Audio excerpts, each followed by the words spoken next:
Making money off YouTube. So, you've just finished watching my How to Become YouTube Famous video, and you're ready to conquer the internet and rule like a cruel but fair leader.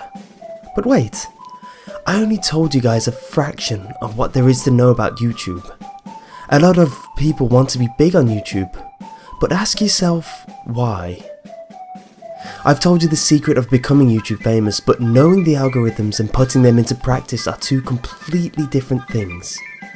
Let's roll back. Before you start, think about what you want to do, whether it be let's plays, narrations, comedy skits, animation, etc.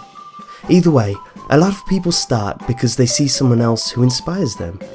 Usually the biggest or the most successful in the genre of the particular thing you want to do.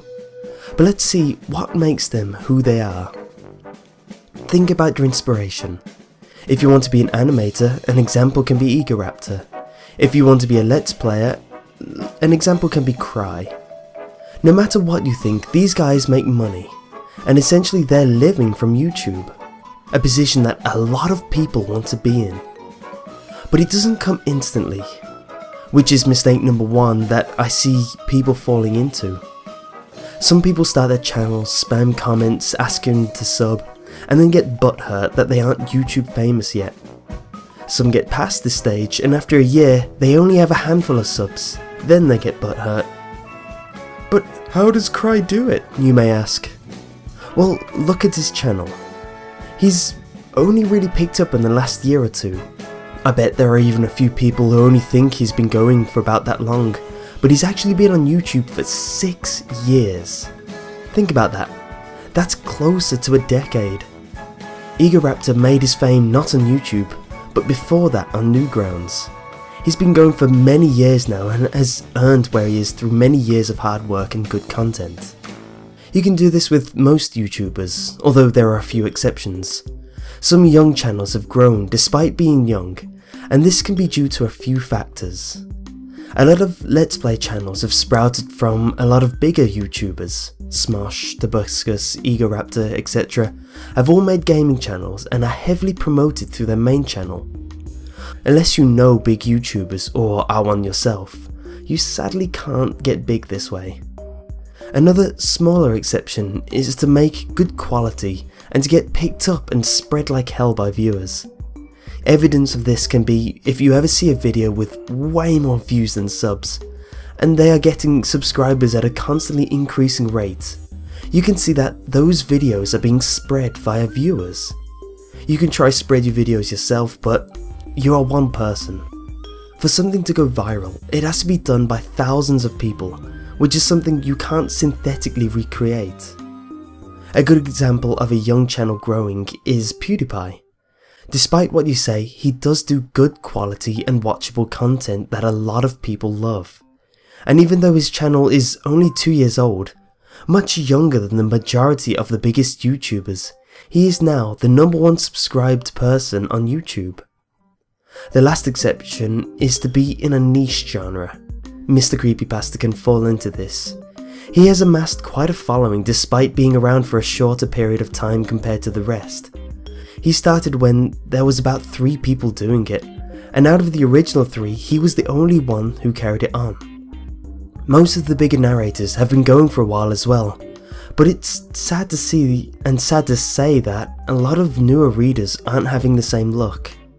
I don't exactly know why this is, but my guess is that this niche isn't so niche anymore, and is starting to be saturated. But this is delving into a subject for another time. I'm digressing a bit, but the main point I'm trying to make with this little tangent is that YouTube isn't something you should ever go into with the sole intent of making money. Because there isn't much money to be made at all, unless you're one of the big ones, which may not happen. You could be going for 6 years like a lot of them have, and not be noticed because YouTube is just like that. And if you're lucky and skilled enough to get noticed, the money that is made from the site isn't much at all. Let's look at the math. Let's say you're getting on average 10,000 views a day. That sounds like a lot, right? And it's safe to say that a lot of people will be happy with this. But let's see. For a start, you have to take away 1/3 of the views, because mobile views and people with adblock do not make any money. So now you're looking at 6,666 recurring monetizable views. These are the views you're getting paid for. A fair amount of CPM is about $4. CPM is the rough amount that you're getting paid per 1,000 views. So let's times $4 by 6.666 recurring. You're left with $26.66 a day, which is about $800 a month. Sounds alright, but let's throw some more factors in. For a start, this is not nearly enough to live on as a sole income.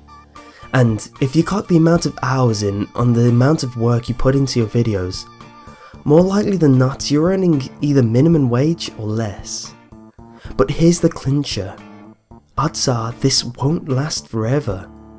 I'm seeing it more often. Channels that were huge a few years ago, that I loved, are now dying out, getting lost in the abyss of the increasing influx of new channels. So even if you did make it to this standard, you can probably live off it for a few years at most before your channel and content is saturated and your earnings drop considerably. So why should you start YouTube? Fun. If you simply do it for the fun, if your channel doesn't kick off, so what? You're having fun anyway. If it does kick off and you make some change on the side, great. It's a win-win really. And the message I always tell new readers when they ask me for some starting tips. So, have fun.